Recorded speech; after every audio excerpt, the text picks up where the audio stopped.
നമസ്കാരം,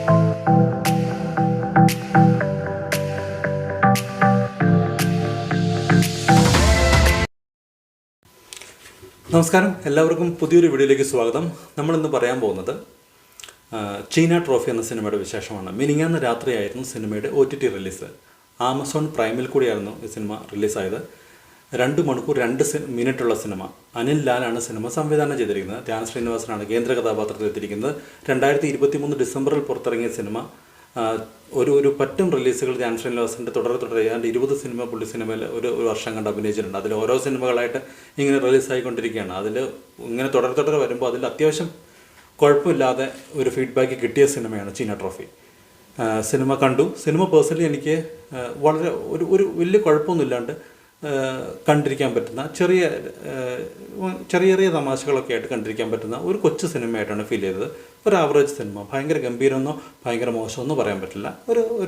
ഒരു ടെംപ്ലേറ്റ് പിടിച്ചു പോകുന്ന സിനിമ. അതായത് നായകനോ നായികയോ ചെയ്യുന്ന എല്ലാ കാര്യങ്ങളും പൊട്ടിപ്പാളീസാവുന്നു, അല്ലെങ്കിൽ അതിന് ശേഷം അവർ പല കാര്യങ്ങളും നോക്കുന്നു, അവസാനം സക്സസ് ആവുമോ അല്ലെങ്കിൽ ഫെയിലിയർ, അങ്ങനത്തെ കുറേ ശ്രമങ്ങളും അതിൻ്റെ ഒരു റിസൾട്ടും ഇതൊക്കെയാണ് ആ സിനിമ പറയുന്നത്.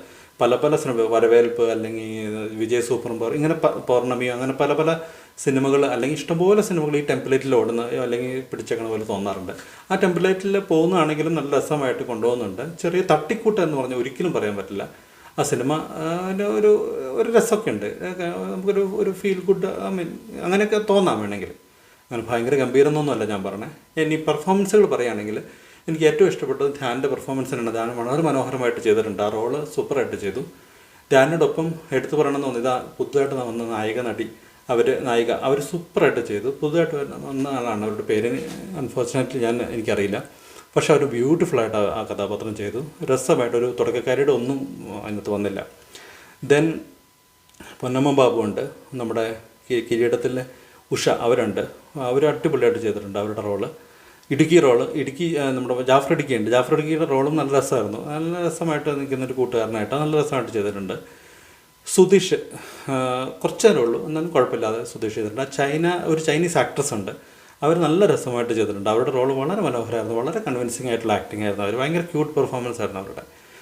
ദെൻ പറയാൻ നോക്കി കഴിഞ്ഞാൽ KPSC ലീല, പൂക്കാലം എന്ന സിനിമയിൽ നമ്മുടെ വിജയരാഘവൻ്റെ പേരായിട്ട് അഭിനയിച്ച KPSC ലീല, അവർ ഈ സിനിമയിൽ നല്ല രസമായിട്ട് ചെയ്തിട്ടുണ്ട്. അവർ ആ സിനിമയിൽ തന്നെ തകർത്തിട്ടുണ്ടായിരുന്നു. അതുപോലെ തന്നെ ഈ സിനിമയിൽ ചില സ്ഥലത്ത് അവർക്ക് പെർഫോം ചെയ്യാനുണ്ട്, ചില സ്ഥലത്ത് അങ്ങനെ ഭയങ്കര പെർഫോമൻസ് ഒന്നുമില്ല. പക്ഷേ അവരുടെ കാണുന്നത് പോലും, ആക്ട്രസിനെ കാണുന്നത് പോലും ഒരു സന്തോഷമാണ്. കാരണം അവരുടെ എന്തോ നമുക്കൊരു ഭയങ്കര ഒരു അറ്റാച്ച്മെൻറ്റ് തോന്നുന്ന ഒരു കഥാപാത്രമായിട്ടായിരുന്നു അതിനകത്ത് ചെയ്തത്. അതായത് നായിക നടിയുടെ അമ്മൂമ്മയായിട്ട് ചെയ്ത കഥാപാത്രം വളരെ മനോഹരമായിട്ട് ചെയ്ത കഥാപാത്രമായിട്ട് തോന്നി. പിന്നെ ക്യാമറ ഒരു നാട്ടുപുറമാണ് കാണിക്കുന്നത്, അതെല്ലാം നല്ല രസമായിട്ട് ഒപ്പിയെടുത്തിട്ടുണ്ട്, നല്ല രീതിയിൽ വർക്ക് ചെയ്ത പോലെ തോന്നി.